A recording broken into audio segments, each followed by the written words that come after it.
मुख्यत्वे करून महाराष्ट्रातील 96 कोळी मराठा आणि 12 बलुतेदार समाजाचं खंडोबा हे कुलदैवत. पिवळ्या धम्मक भंडाऱ्याने डोक्याच्या केसापासून ते अगदी पायाच्या नखापर्यंत भरलेली माणसं पाहिली की ती लोक जेजुरीवरून आले ते चटकन लक्षात येतं. आणि त्यातीलच मुख्य म्हणजे खंडोबाचं मूळ स्थान कडेपठार. नमस्कार, मी मधुरा आणि अनवट वाटामध्ये आपलं खूप मनापासून स्वागत. महाराष्ट्रातील त्याचबरोबर कर्नाटक आणि आंध्र प्रदेशातील कित्येक लोकांचं कुलदैवत म्हणजे खंडोबा. आणि या खंडोबाचं मेन ठिकाण हे पुण्यापासून फक्त 50 किलोमीटर अंतरावर जेजुरी इथे आहे. त्यातही जेजुरी इथलं कडेपठार हे खंडोबाचं मूळस्थान स्वयंभूलिंग तिथे आहे आणि आज आपण तिथेच आलो आहोत. तेव्हा आपल्या आजच्या व्हिडिओमध्ये आपण या कडेपठाराबद्दल आणि इथे असलेल्या अनेक देवतांच्या मंदिराबद्दल माहिती घेणार आहोत. तेव्हा चला तर मग क्षणाचे विलंब न करता सुरुवात करूयात आपल्या आजच्या व्हिडिओला.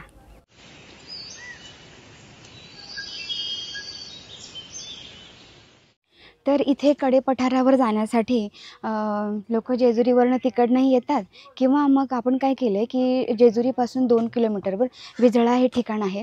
तर तिथे गाडी लावली आहे. म्हणजे तिथे त्याला विझळा नाव का पडलं की असं म्हणतात की जुन्या काळामध्ये तिथे वीज पडली होती आणि आग लागली म्हणजे जाळ झाला म्हणून विझळा असं काहीतरी त्याला नाव पडलं. तर डोंगर कपारीमध्ये हे विझळा नावाचं ठिकाण आहे जिथे दुकानंही आहेत. तिथे आपण गाडी पार्क करू शकतो आणि तिथे गाडी पार्क करून जवळजवळ 750 पायऱ्या चढून आपण कडेपठारावर जातो. तर ते अंतर काहीतरी 1.5 किलोमीटरचं आहे. मार्गशीर्ष महिन्यातल्या शुक्ल पक्षाच्या षष्ठी तिथीला चंपाषष्ठी असं म्हणतात. या दिवशी खंडोबाने मनी आणि मल्ल या दैत्यांचा संहार केला. त्यामुळे हा उत्सव सदाचाराचा अधर्मावर विजय याचं प्रतीक आहे आणि त्यामुळे हा दिवस इथे मोठ्या प्रमाणात साजरा केला जातो.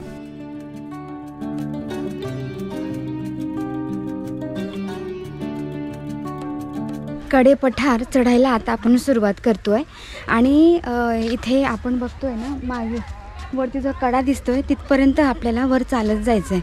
तर 750 पायऱ्या आहेत त्या चढून जायच्यात आपल्याला. जवळजवळ 1.5 किलोमीटरचं हे अंतर आहे आणि मध्ये मध्ये ना त्यांनी खूप चांगली सोय केली आहे. म्हणजे हा असं पत्रा घातला आहे मध्ये मध्ये रस्त्यावर आणि बसण्याची सोय केली आहे. जर आपण दमलो वगैरे असाल तर इथे जरा आराम करून पुढे जाऊ शकतो.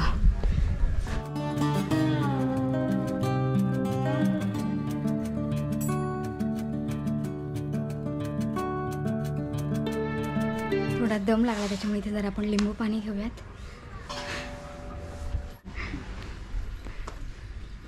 तेच ना थोडंच चालले जास्त नाही तरी म्हटलं दम लागायला लागला.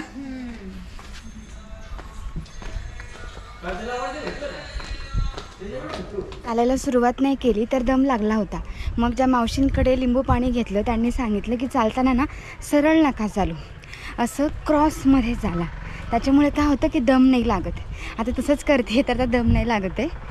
चला पुढे जाऊयात.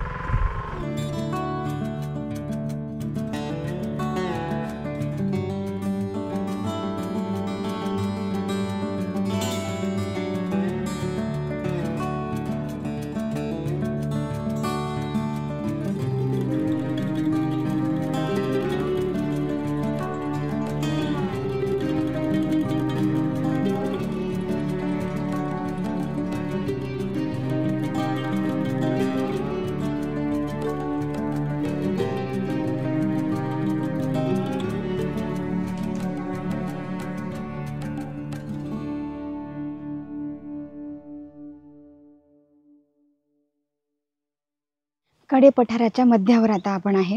इथे जर आपण पाहिलं तर आपल्याला जो जेजुरीचा गड आहे तो पाहायला मिळतो आहे. त्याचबरोबर समोर जे आहे ना ते कऱ्हा नदी पाहायला मिळते. तर इकडे जर बघितलं डोंगर रांगा आपल्याला दिसत आहेत. म्हणजे लोक काय करतात की आधी तो जेजुरीचा गड आहे तिथे जातात आणि तिथे जाऊन देवाचं दर्शन घेऊन पुढे इकडनं रस्त्याने चालत कडेपठारावर येतात.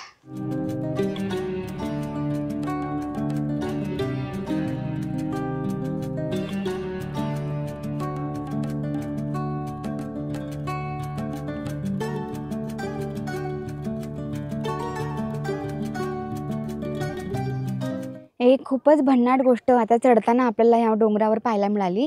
तर मी तुम्हाला दाखवते. 2 मिनिटं.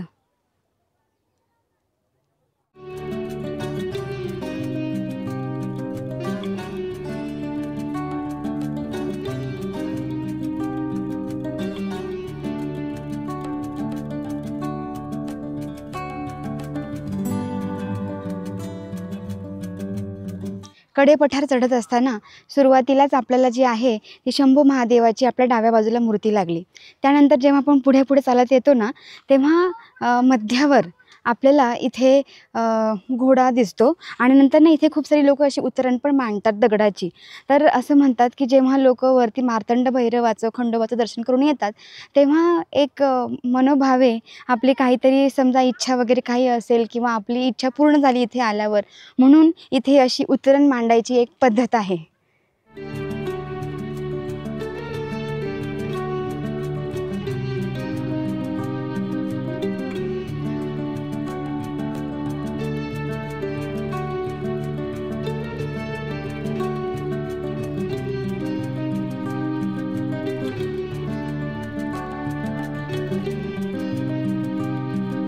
ज्याप्रमाणे शंकराची 12 ज्योतिर्लिंग आहेत, तेव्हा खंडोबा हाही शंकराचाच अवतार. तेव्हा शंकराचीही 12 स्वयंभू ठिकाणं आहेत, ज्यातलं जेजुरी हे अतिशय महत्त्वाचं ठिकाण.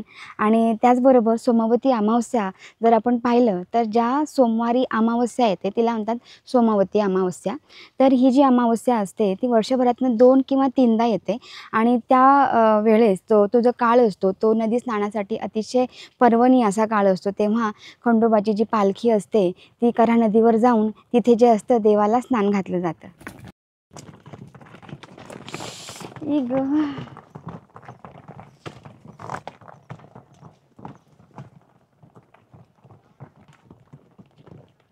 आता आपण चालताना काही गाढवं खाली जाताना पाहिली.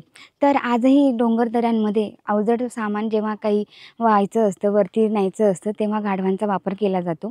इथे जेजुरीला ना गाढवांचा खूप मोठा बाजार भरतो. जेव्हा खंडेरायाची यात्रा असते ना त्यावेळेस हा बाजार जेजुरी गडाच्या पायथ्याशी बंगाली पटांगण आहे तिथे असतो. तर इथे गाढवं अगदी राजस्थान, गुजरात आणि महाराष्ट्रातली सगळ्या प्रकारची गाढवं येत असतात आणि त्यांची जी किंमत आहे ते त्यांचे दात, त्यांचं वय आणि शारीरिक क्षमता याच्यावरून ठरते. वाटेत वेगवेगळी माणसं दिसत होती, मात्र त्यात तिथे एक वृद्ध आजी दिसल्या. कडे पठारावरच्या पायऱ्या चढताना आम्हाला सुद्धा खूप थकायला होत होतं, कारण की चढण आणि ऊन याने चालायला त्रास होत होता. पण या आजी ज्या दिसल्या त्यांच्या हातात काठी होती, पायात थकवा होता, कंबर वाकली होती, पण मनात मात्र अपार श्रद्धा होती. त्यामुळे हा प्रवास त्या एखाद्या सशक्त व्यक्तीप्रमाणे करत होत्या आणि त्यांना पाहून देवाच्या श्रद्धेला मोल आणि वयाचं बंधन नाही हे लक्षात आलं.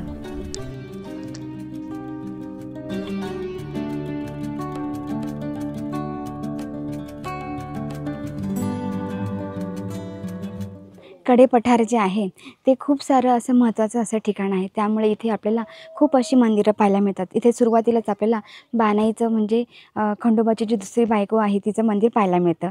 आणि आता आपण पुढे जाऊयात.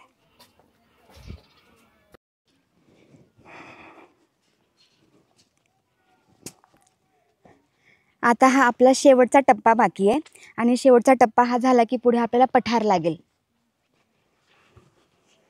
हा माझ्या मागचा नजारा बघा, 2 मिनटं. म्हणजे आपण खरंच कसं पठारावर समुद्र सपाटीपासून 800 फूट उंचीवर आहे ते लक्षात येतं. दोन्ही डोंगरांच्या मध्ये अशी खोल दरी आहे, त्या दरीमध्येही एक असं मंदिर आहे आणि ना सगळीकडनं त्या मंदिराच्या सगळ्या बाजूनी अशी झाडी आहेत. तर मध्येच असं वाटतं की कुठेतरी ना असं 4 व्हीलरची चाकं अशी दिसत आहेत रस्त्याने कुठेतरी, म्हणजे तिथून रस्ता असेल कुठून तरी जायचा. पण कसे जात असतील ना, विचार करण्याची गोष्ट आहे. बघा ना किती सुंदर आहे, बघत राहावं. 5 मिनटं काय, 10 मिनटं काय, 15 मिनटं काय, अर्धा तास बसलो ना तरी इथे मन भरणार नाही.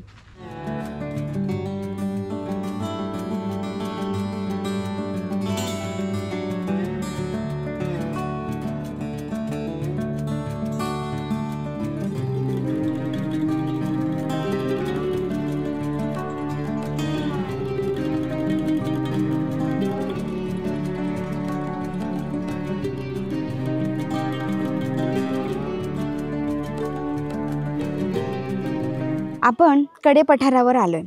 इथे जर आपण समोर पाहिलं तर सगळीकडे आपल्याला डोंगर रांग पाहायला मिळते. तर हे जे ठिकाण आहे कडेपठार ते समुद्र सपाटीपासून 800 फूट उंचीवर आहे आणि जयाद्री या डोंगर रांगेवर हे खंडोबाचं स्वयंभू असं स्थान आहे। तर इथे जर आपण पाहिलं इथनं आपल्याला संपूर्ण असा जेजुरीचा जो परिसर आहे तो पाहायला मिळतो। आणि त्याचबरोबर इथे बघा, इथे इकडनं रस्ता येतो आहे। तर जी लोक जेजुरी गडावर जातात तर ते जेजुरी गडाचं दर्शन घेऊन ते हा जो रस्ता आहे ना तो इथे मिळतो। आपण कडेपठारावरनं आतून ते विझाळाच्या इथनं सुरुवात केली चालायला, इथे हा रस्ता जॉईंट होतो आणि मग पुढे आपण जे स्वयंभू स्थान आहे खंडोबाचं तिकडे जातो।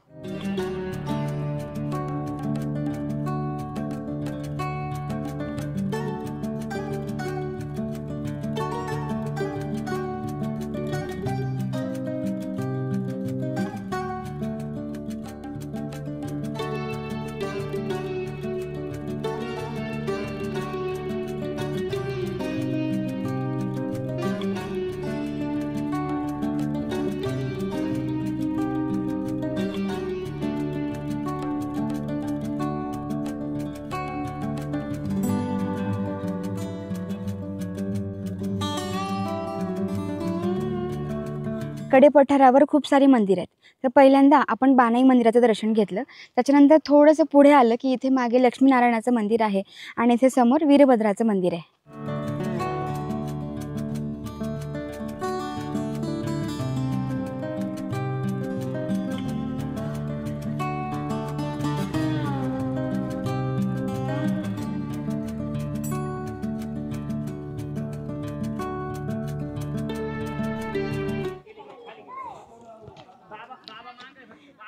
इथे आता आपण नागेश्वर मंदिराच्या इथे आलोय।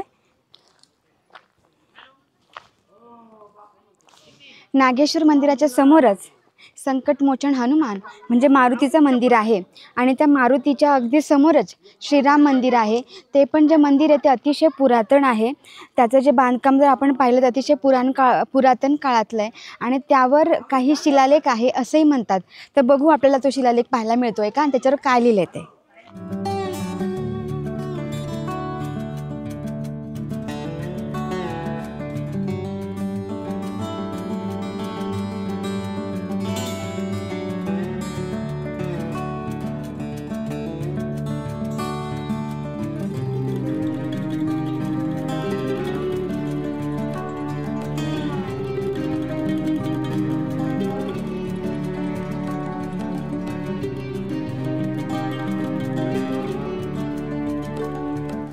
आता इथे आपल्याला हा शिलालेख पाहायला मिळतोय। मंदिराच्या आतमध्ये आपल्याला भगवान श्रीराम, माता सीता, लक्ष्मण आणि हनुमान यांच्या मूर्ती पाहायला मिळतात।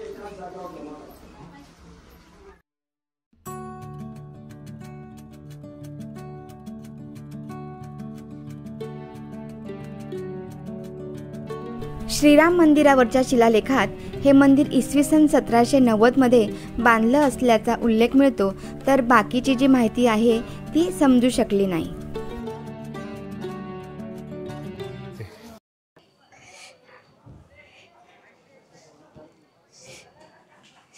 इथे आता आपण वाघजाई देवीचं मंदिर बघतो।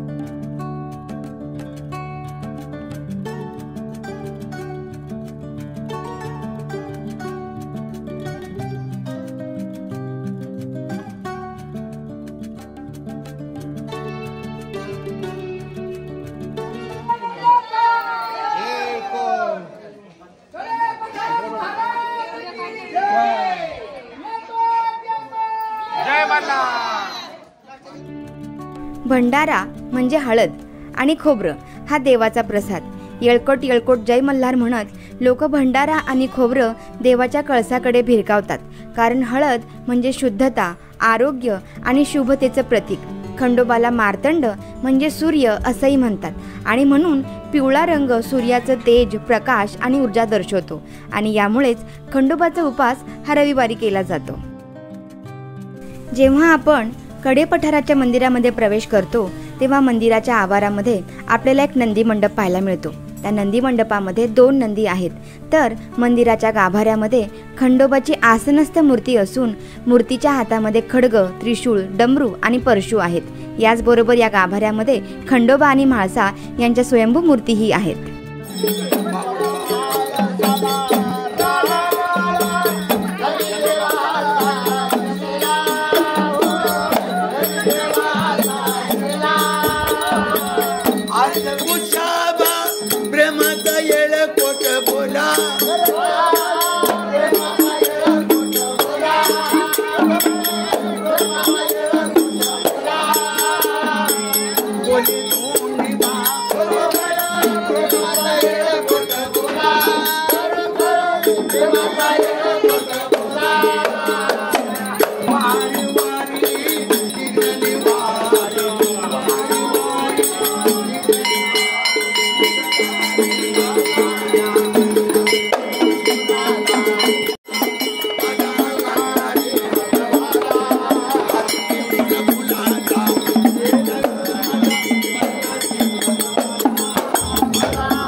खंडोबाने जेव्हा मणी आणि मल्ल यांना मारून जेव्हा विजय प्राप्त केला त्यावेळेस सर्व देवगणांनी त्यांची इथे पूजा अर्चा केली आणि त्यांच्या विनंतीवरून त्यांनी त्यांना म्हटलं की आपण इथेच सर्वांच्या कल्याणासाठी इथे स्थापित व्हावं आणि ती विनंती खंडोबाने मान्य केली आणि ते ह्याच गडावर स्वयंभू रूपामध्ये प्रकट झाले। त्यामुळे जेव्हा आपण गर्भगृहामध्ये जातो तेव्हा आपल्याला गर्भगृहामध्ये 2 स्वयंभू लिंग पाहायला मिळतात, जे म्हणजेच खंडोबा आणि पार्वती माता यांचं जे स्वयंभू लिंग आहे ते गर्भगृहामध्ये आहे, ते आपण पाहतो।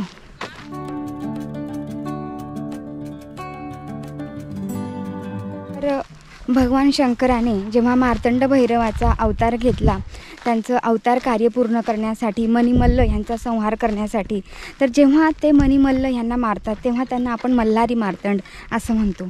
तर म्हाळसेचे कांत म्हणजे म्हाळसेचे पती म्हणून आपण त्यांना म्हाळसा कांत म्हणतो।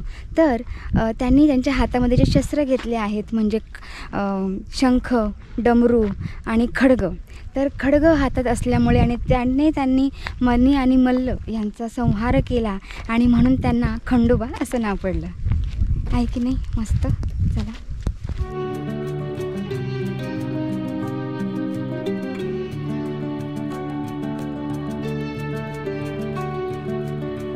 तेव्हा त्यांच्या गणांनी जी पूजा केली होती तिथे त्यालाच गणपूजा असं म्हणतात आणि जी आजही इथे केली जाते, त्याचबरोबर पाखळणी असेल किंवा तेलहंडा असेल, अशा खूप साऱ्या ज्या परंपरागत चाललेल्या पद्धती आहेत त्या आजही इथे केल्या जातात।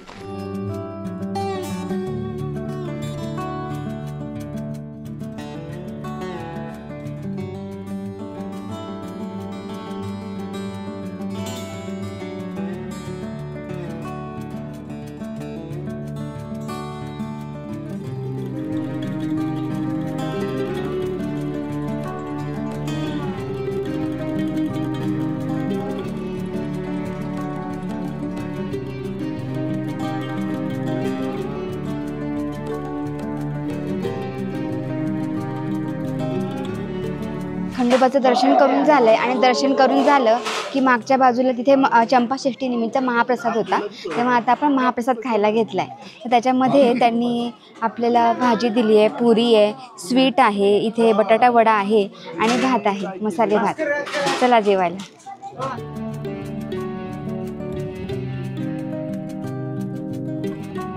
हा संपूर्ण मंदिर परिसर इतका सुंदर आहे किंवा निसर्गाने नटलेला आहे ना की ह्याचं किती कौतुक करावं हे काही कळत नाही। आता माझ्या मागे मल्हारी मार्तंडाचं खंडोबाचं मंदिर आहे, तिथे दर्शन करून झालं आणि तिथे दर्शन करून झाल्यावर आपण इकडे जिकडे घोडे उड्डाण आहे ना तिथे आलो, तर तिथे बाबा भेटले। बाबांनी आणि त्या मावशींनी खूप छान आपल्याला माहिती दिली त्या ठिकाणाबद्दल आणि त्याचबरोबर आपण जर जिथे बसलो होतो तो समोरचा एरिया बघाल तर कसला अप्रतिम एरिया आहे तो, म्हणजे सगळीकडे आपल्याला डोंगर रांगा पाहायला मिळतात, त्याचबरोबर समोर हायवे आहे, त्याच्यावरनं गाड्या जात आहेत, मात्र आपल्याला इथपर्यंत काही ऐकायला येत नाही आहे आणि इतकी छान वाऱ्याची झुळूक अंगावर येते ना की माणूस जर खाऊन 2 मिनटं पहुडलं ना तिथे तर माणूस उठणारच नाही, इतकं शांत वातावरण आहे। म्हणजे मी इतकं सुंदर वातावरण म्हणजे बघा ना, कशा डोंगर रांगा अशा मस्तपैकी पाहायला मिळत आहे. छोटी छोटी मंदिरं आहेत खाली. इकडनं मागणंही मंदिराच्या घंटेचा आवाज येतो आहे. म्हणजे खूप खूप भारी वाटतं इथे आल्यावर.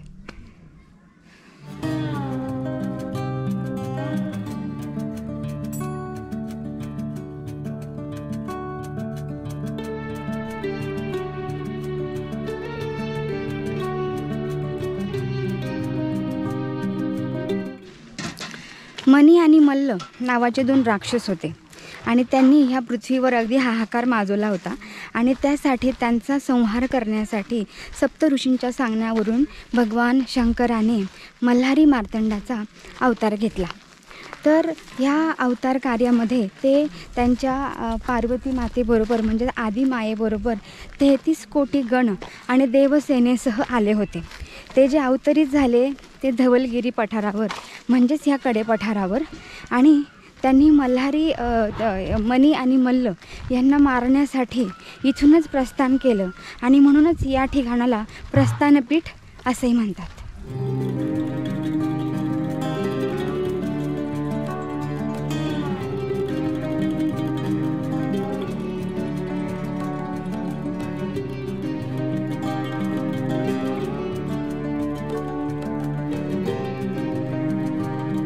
या संपूर्ण कडे पठारावर देवतांचं वास्तव्य आहे. त्यामुळे आपल्याला सगळीकडे असं छोटी छोटी देवांची जी मंदिरं आहेत ना ती पाहायला मिळतात. तर आता आपण इथे विष्णू लक्ष्मीचे मंदिर आहे त्यांचं दर्शन घेतलं.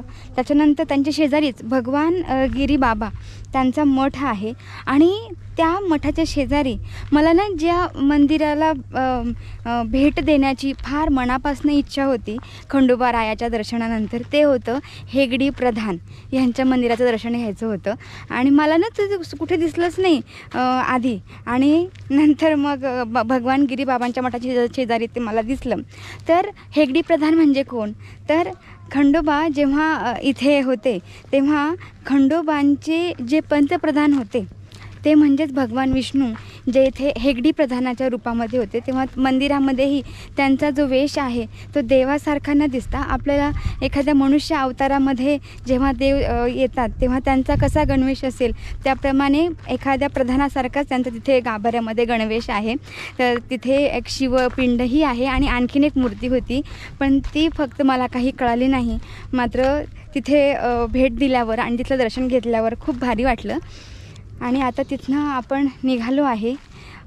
इथे एकच प्रॉब्लेम आहे की खूप ऊन आहे. म्हणजे उन्हामध्ये ना फार अंतर तरी नसतं, तर 1.5 किलोमीटर काय फार अंतर नाही आहे ना.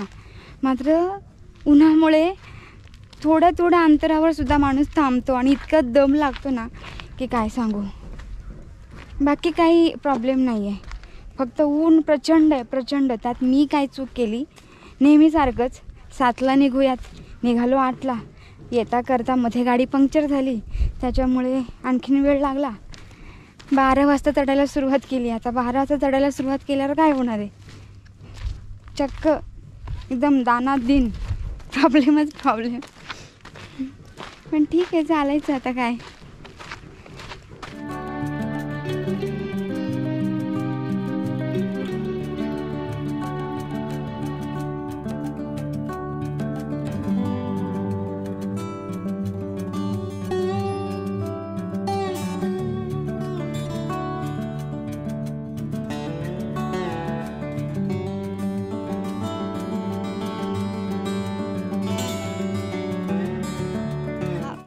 आम्ही घोडे उड्डाण इथे आलो आहे आणि इथे मावशी सांगत होत्या की मला आधी असं वाटलं की महाराजांनी म्हणजे खंडोबाने इथून उडी मारली. तर मावशींनी मला खरी जी माहिती आहे ना ती सांगितली. तर पण चंदनपुरावरून आली इथे. चंदनपुरावरून इथे आले. मग पालीला गेले लग्नाला. इथं आधीही केलं त्यांनी आणि नंतर मग पालीला गेले. म्हणजे जे साताऱ्यामध्ये जे चंदनपूर आहे. नाही चंदनपूर लांब आहे. चंदनपूर अजून पण लांब आहे, पालीच्या पण पुढे. अच्छा, मग ते तिकडनं इकडे आले. मग इथं ही घेतलं देवाने महाराजांनी अवतार घेतला आणि मग युद्धासाठी मग त्यांनी उडी मारली. आणि मग उडीचं काय म्हटलं होतं तुम्ही? इथे पायाचे खूर कसे आले? सगळे घोडे नाचलेले आहेत सगळे. अच्छा, सगळे घोडे नाचलेले हा, तिथे. म्हणजे तो घोडा सगळा नाच, ही सगळं घोड्याचे टाप आहेत. हा, इथे सगळं घोडं नसलेलं ठीक आहे. ही सगळं घोडं नसलेलं आहे. बरोबर आहे. म्हणून त्यांनी इथे ही मूर्ती ठेवली आहे, एक त्यांचं दाखवायला. इथे घोडे जे होते ते युद्धाच्या वेळेस मल्हारी मार्तंडाचे नाचले होते, म्हणून इथे घोड्याच्या खुराचे आपल्याला निशाण पाहायला मिळतात. हो, बरोबर आहे. तिथनं मरच सगळं ही झालं देवांचं. हा ना. मग कडीपत्रा जास्ती महत्व आहे सगळं. खाली कसं काय त्यांनी हे केलं? भक्ताच्या मागं गेला देव, पाहून जाऊन. हा, पावला देव. मग तो म्हणला मी कवा येऊ वर, तर तो म्हणला मी येतो तुझ्या माग. मग ते महाराज माग तिथपर्यंत आलं, मग माग वळून बघितलं, मग तिथंच झालं. म्हणजे ते सुपे परगण्याचे जे भक्त होते खैरे, तर ते मी असं ऐकलंय की ते दररोज कऱ्हा नदीचं पाणी कावडीने देवाला आणायचे. आणि त्यांचं जेव्हा वय झालं तेव्हा त्यांना येता येईना. मग ते म्हटले की देव आता मला काही येता येत नाही, तुम्ही माझ्या घरी या.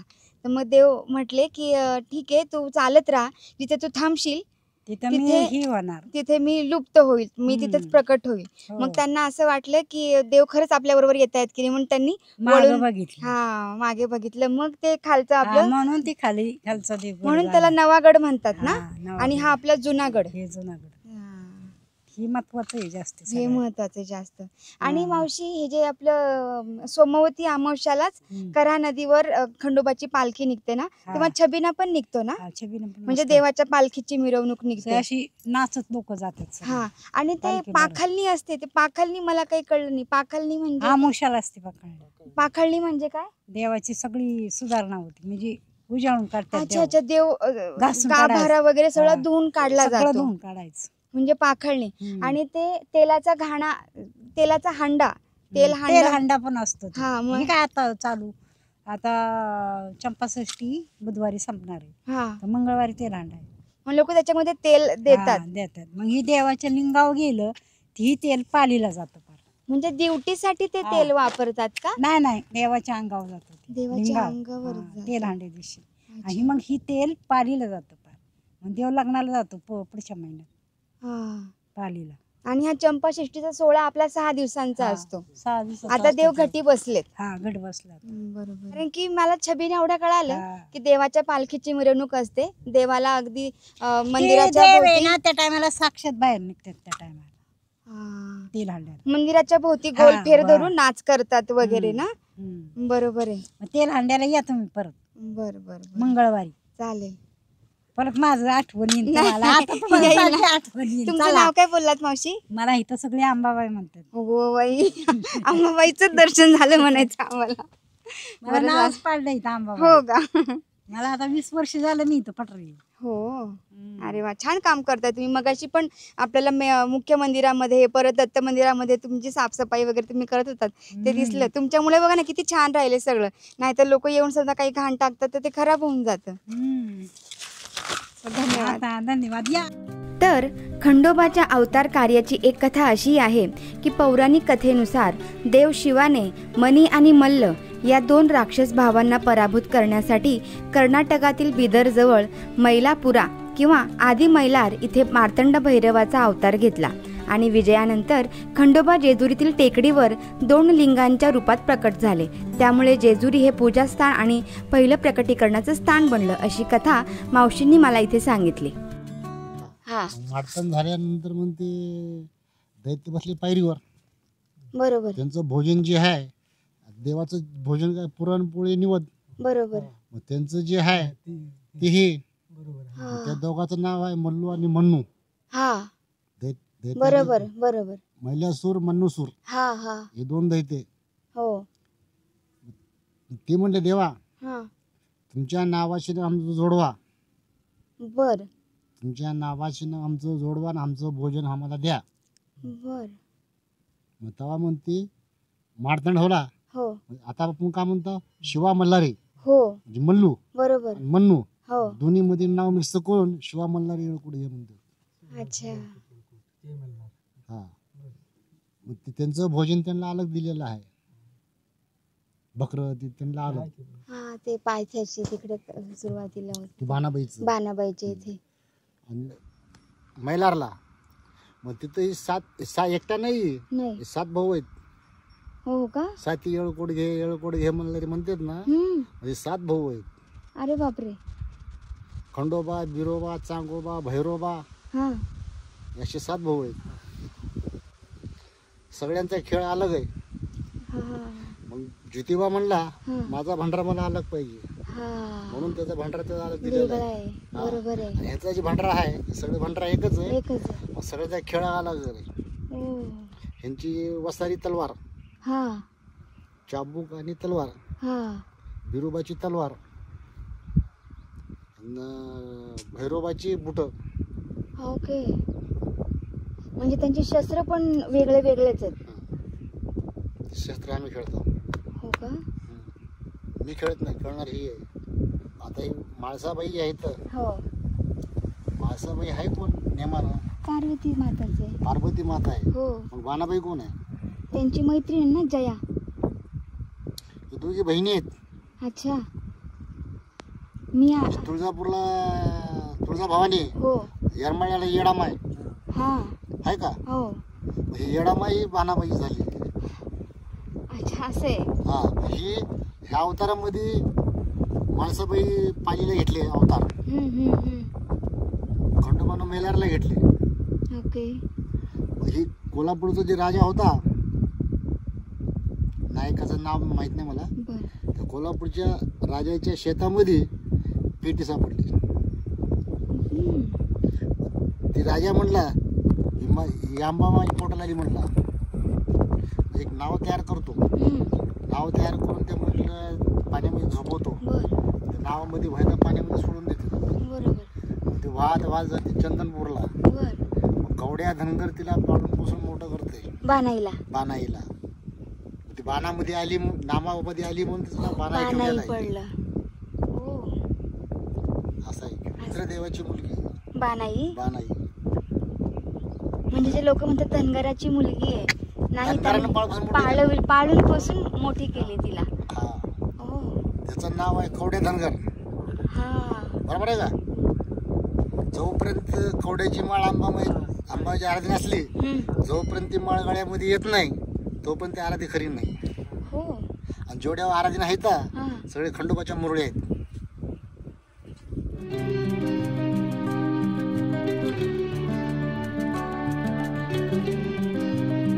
जेव्हाही आपण नवीन कुठल्या ठिकाणाला भेट द्यायचं ठरवतो तर तिथे जाण्याच्या आधी आपण त्याबद्दलची पुस्तकं वाचतो किंवा आणखीन काही सोर्स असतील त्यांच्याकडनं ती माहिती मिळवण्याचा प्रयत्न करतो. आणि मग अशा ठिकाणी भेट दिल्यावर ॲक्च्युली आपल्याला जेव्हा तिथली प्रगल्भ ज्ञान असणारी माणसं जेव्हा भेटतात ना, तेव्हा असं वाटतं की ती माणसंच म्हणजे पूर्ण एक ग्रंथालय आहेत. आपण फक्त पुस्तक वाचलं होतं, पण यांच्याकडे जे ज्ञानाचं भंडार आहे ना ते खूप जास्त आहे. तेव्हा अशीच 2 व्यक्ती मला इथे भेटल्या. मंदिराचं दर्शन तर फार छान झालंच, पण ह्या लोकांशी भेटून फार छान वाटतं. आणखीन एक मी मगाशी तुम्हाला सांगितलंच की मला ना हेगडी प्रधान यांचं मंदिर पाहायचं होतं. नाव ऐकून होते की हेगडी प्रधान, मात्र त्यांचं मंदिर कसं असेल ते डोळ्यासमोर इमॅजिन करत नव्हतं मला. मात्र जेव्हा त्यांचं मंदिर पाहिलं, त्यांचं दर्शन घेतलं, तेव्हा फार छान वाटलं. तेव्हा इथे आल्यावरचा आमचा अनुभव हा अतिशय सुंदर होता. म्हणजे इथे जेव्हा आपण बसतो, माझ्या मागेही बघाल तुम्हाला आताही ते जयाद्रीची डोंगर रांग पाहायला मिळते आहे. माझ्यासमोरही पूर्ण जेजुरी शहर आहे ते मला दिसतं आहे. आणि भले वरती खूप सारं ऊन आहे, मात्र इथे भेटलं बसल्यावर मला फार छान वाटते. तेव्हा आपल्याला हा व्हिडिओ पाहिल्यावर कसं वाटलं हे मला नक्की कमेंट करून सांगा. व्हिडिओ आवडला असेल तर व्हिडिओला लाईक आणि चॅनलला सबस्क्राईब जरूर करा, जेणेकरून असेच व्हिडिओ माहितीपूर्ण बनवण्याची आम्हाला आपल्याकडनं ना एक ऊर्जा मिळते, एक ताकद मिळते. आणि तुम्ही दिलेल्या वेळेबद्दल धन्यवाद. आणि पुन्हा भेटूच अशाच एका वेगळ्या व्हिडिओमध्ये. तोपर्यंत धन्यवाद.